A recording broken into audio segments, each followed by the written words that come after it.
Ella and Ethan Stack might look like siblings, but to know they're twins might shock some, most noticeably the height difference. But his height really gets to me. He's way taller than me, so he looks a lot older. But though the height goes to Ethan, the honor of being the oldest goes to Ella, who wins that by exactly 2 minutes. Because with the two of them, it's always been about competition. We played a 7-game series of one-on-one basketball, and it got to game 7, and my parents got involved, and there was blood, and there was tears, and I think it was 4th or 5th grade, and I ended up beating him, and I'll always hold that over his head. Yeah, I'd say she always has a little bit of edge to her, and she's pretty fiery. I know growing up that we always would play basketball, football, volleyball in the yard. We used to hang up a net and kind of go at it and just compete and make each other better, and that was always super fun. In the unique world of twin siblings, Ella and Ethan stand out as now seniors at Loyola and a pair of talented athletes. For Ella, it's on the soccer pitch, but most notably in the pool as a multi-time state champion and 12-time All-State performer,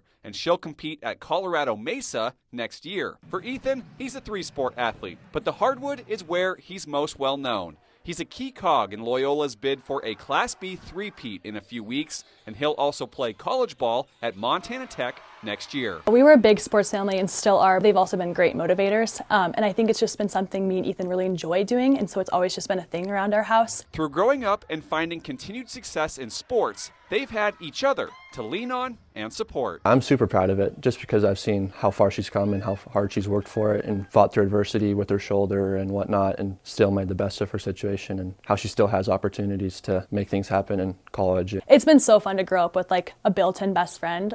There's really nothing like being a twin, whether you're best friends or worst enemies. Everybody's just the way it is, and we've been super blessed to be able to get along really well. So the two will go their separate ways next fall, but the competitive nature remains, as does pride in watching and experiencing what their sibling has accomplished. She kind of ducks from the smoke a little bit sometimes, which is fair. I wouldn't want to jump in the pool with her either, but I feel like a long time ago in a hotel pool, I beat her in a couple laps back and forth, but don't quote me on that. Sometimes I forget that we're twins or even siblings. I'm like, whoa, that's my brother. But it's super special to have that, and I'm just lucky that even though we are pretty different, that we're able to kind of mesh together and still be each other's best friends. Reporting in Missoula, Kyle Hansen, MTN Sports.